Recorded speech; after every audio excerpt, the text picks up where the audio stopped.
Well, hello, how are you? I'm fine. Thank you for asking.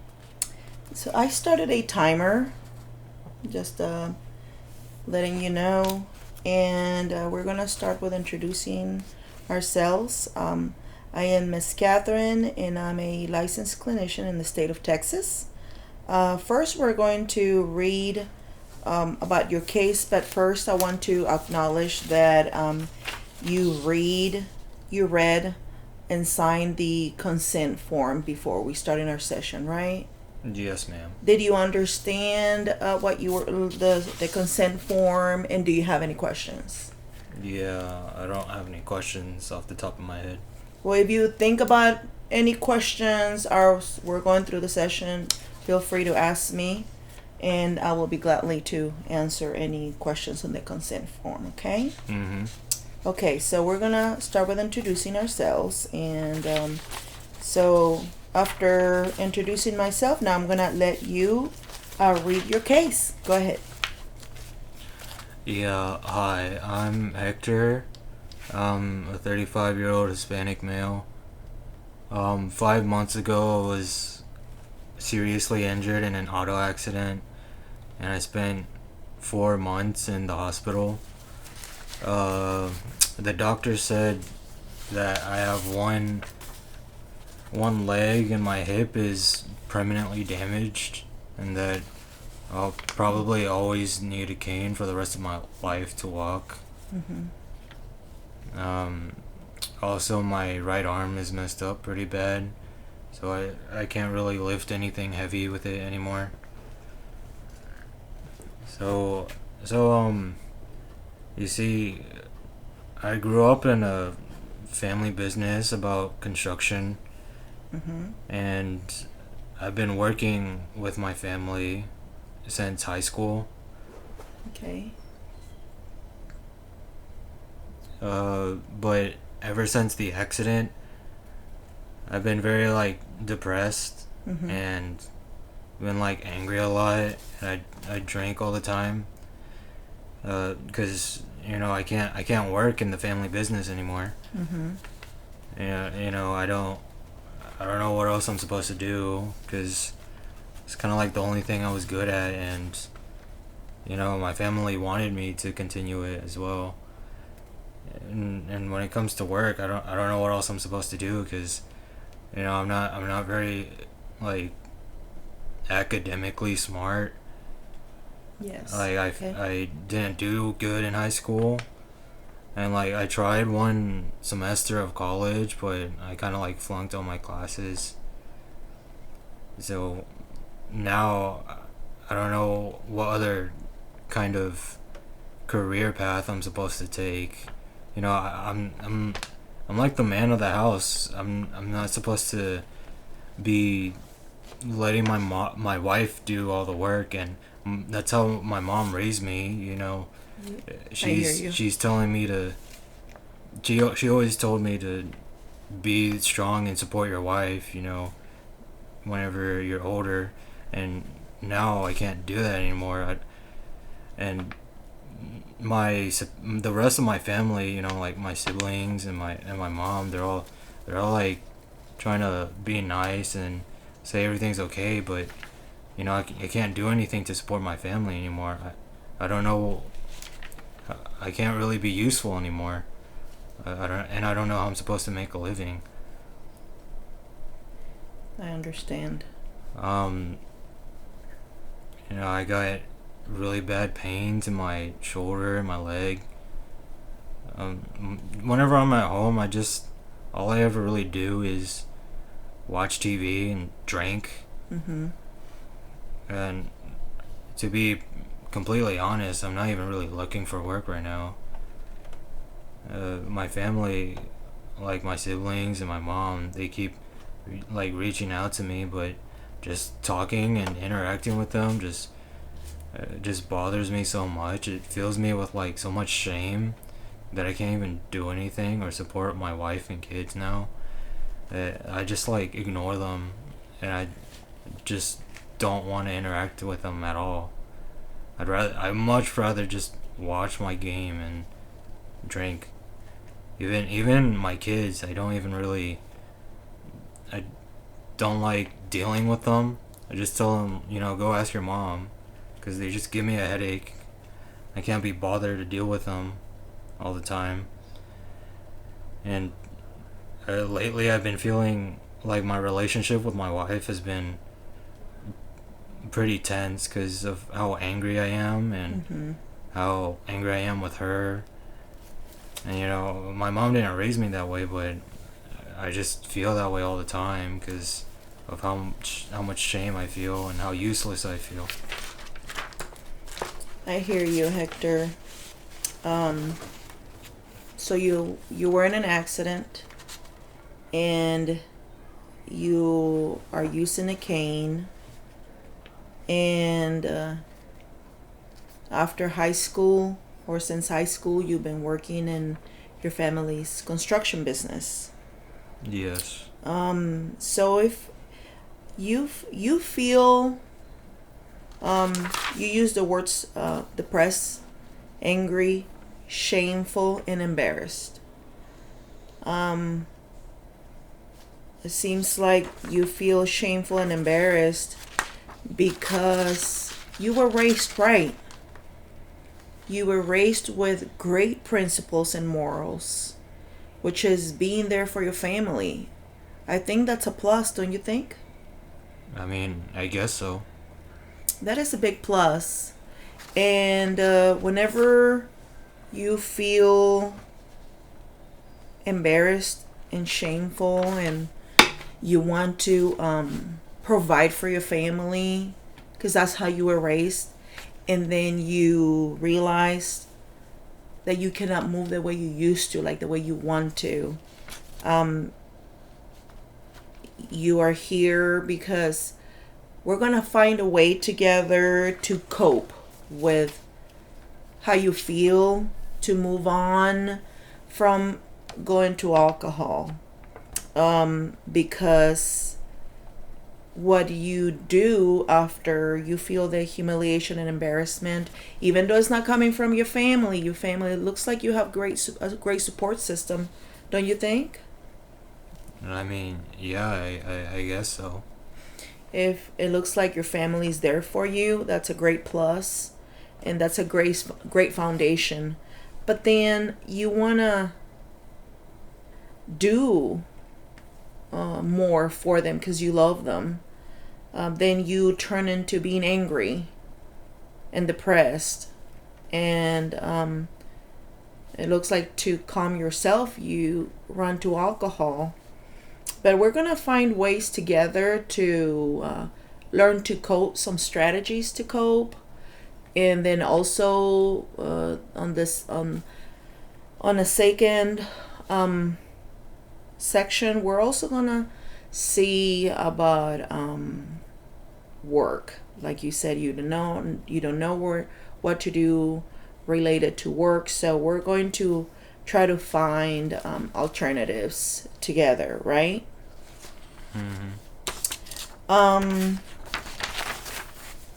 So you're here because you're asking for help. So I'm asking you, because before we started the session, I had you fill up a test, the audit test, which is going to give us an idea of where you at, and if you're like on a high risk addiction level, or where are you at right now. It's going to help me understand where you're at so that I can help you. All right. So that we can find coping mechanisms. And according to your score that on the test that you took before we started the session, it shows that your score was 29.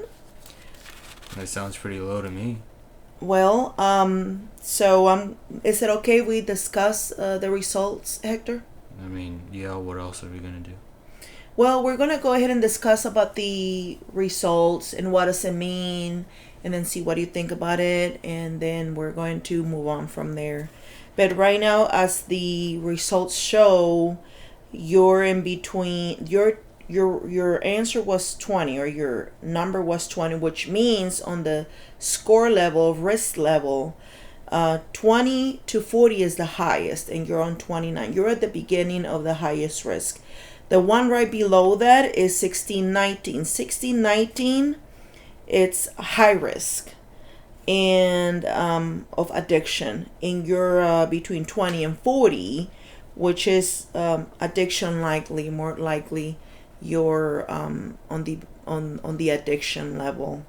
How do you feel about that? I mean, when you put it like that, it sounds kind of scary, but like whenever I drink, it doesn't feel bad at all. It just, it takes away my worries and my headache that everyone gives me. I understand. Please describe what you just mentioned when you said scary. Why is that score scary?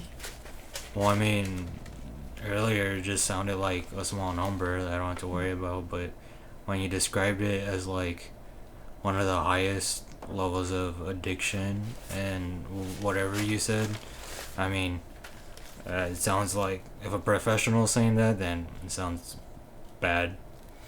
Well, let's go ahead and see the positive part about your point of view. Which I'm going to ask you one question first. Are you here because you're contemplating change, or because you have decided to make a change? I mean, I guess I would say I'm contemplating it because, I mean, if I can help it, Mm-hmm. Otherwise, yeah, I don't know. It seems to me, Hector, that you're screaming for help. And when you say that this is scary, you don't give me the impression that you don't care. You care a lot. You have so much care on you. You want to be there for your family. You want to make your parents proud, like you always have, apparently, right? By your own description, you want to be there for your family. Yeah. The way you were raised is family oriented. Mm-hmm. So those are great things. So contemplating change, it's a start. It's a great start. So my job is to give you the tools to learn to cope, to help you make that change and make that decision.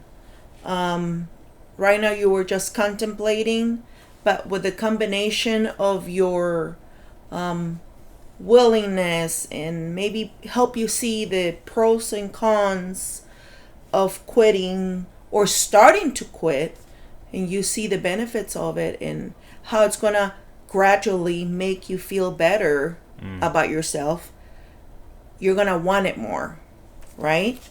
So if you're contemplating, that's a start. That's a good thing. So is it okay if we discuss about the pros and cons of quitting alcohol, Hector? I mean, yeah.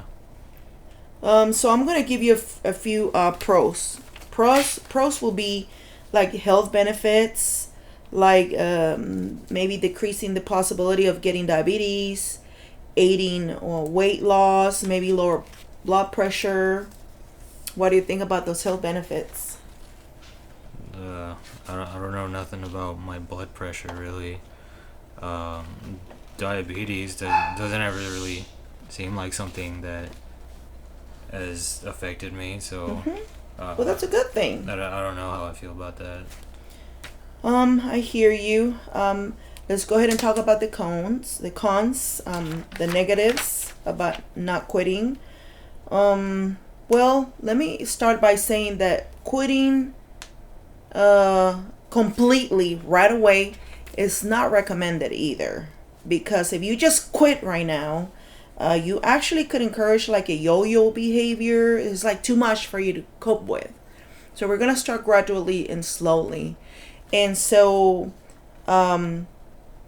what I would like for you to do, Hector, is we're gonna start by changing your thoughts of how you, that will by changing your thoughts, you're gonna start changing the way you feel, and how are you gonna change your thoughts? So, what actually encourages the craving and the wanting to drink alcohol? What is it that starts that craving that you can think of? My wife and my kids and my mom. I hear you. Tell me more about that. Uh, they just bug me. Always telling me to do more, even though they know I can't. Mm-hmm.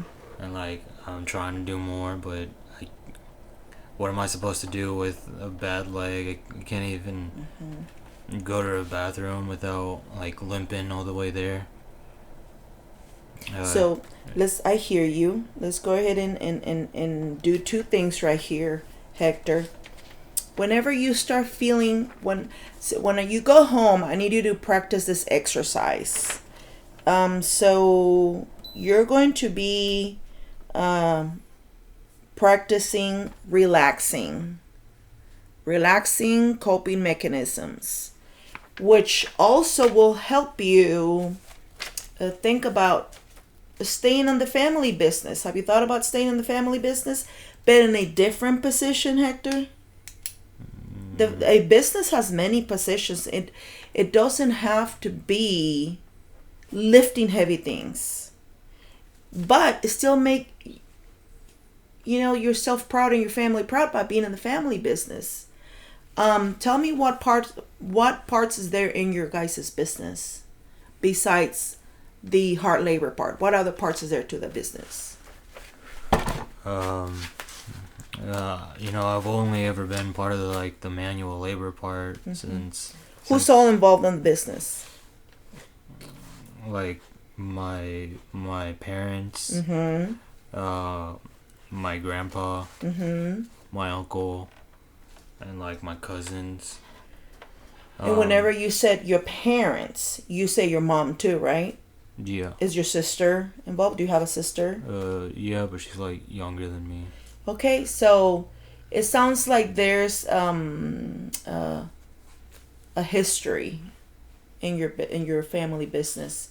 So I'm just trying to help you figure it out with coping and relaxing mechanisms, together with maybe thinking about the future in a more positive way. Try to find you a way of what you're going to do in the future. One of the things that you brought up when you got here and you described yourself was you did not know what you were looking forward to. What are you going to do? So parts of the business, I imagine there will be phone calls, putting bids for jobs.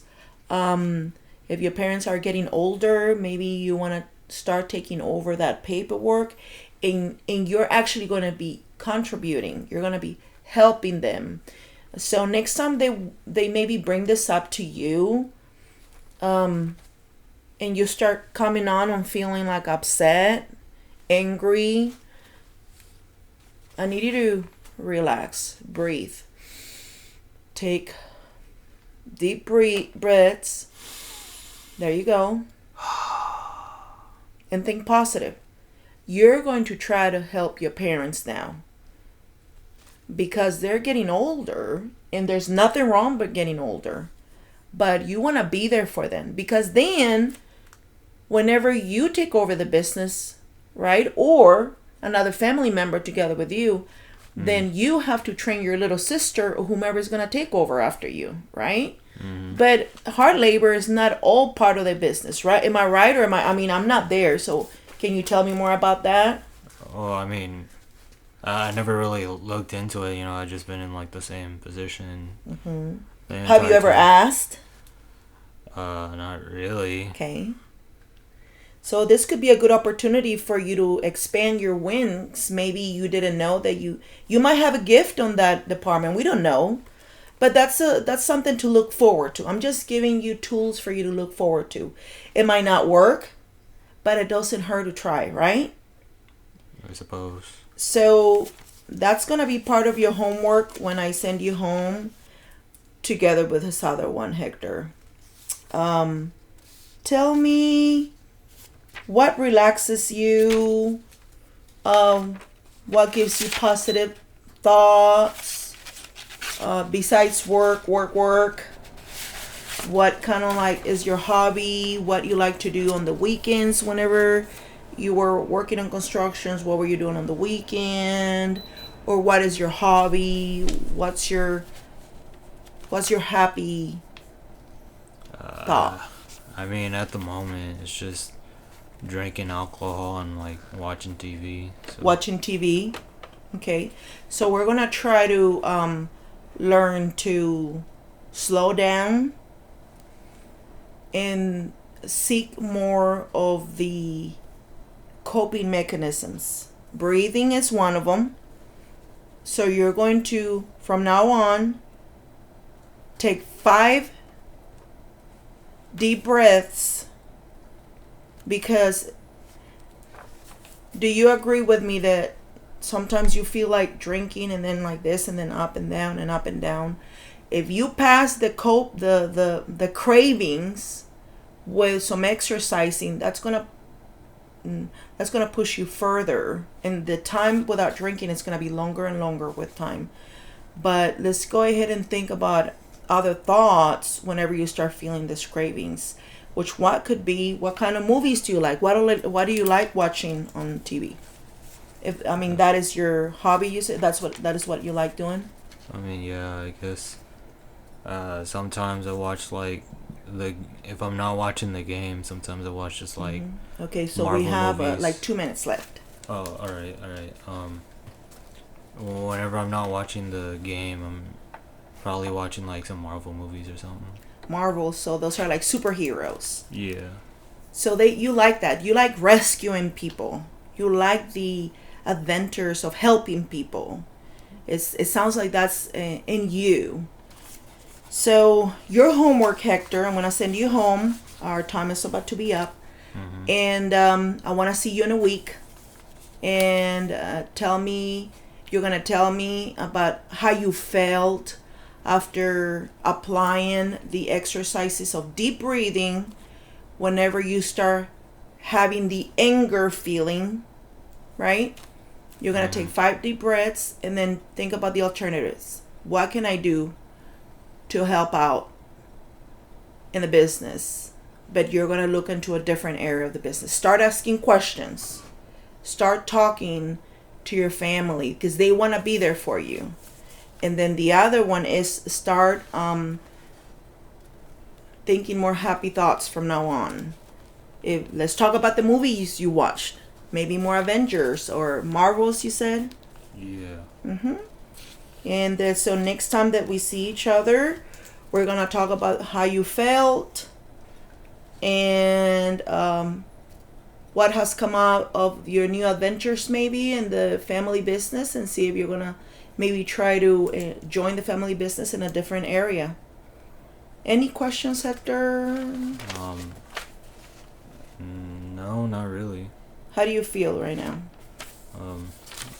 Interesting. I didn't feel like a little bit different than I thought I would. I don't know. It's just like, what's that phrase? Food for thought, something like that. Great. All right. Well, we're gonna stop right now, and I will see you next week. Thank you, Hector. Thank you.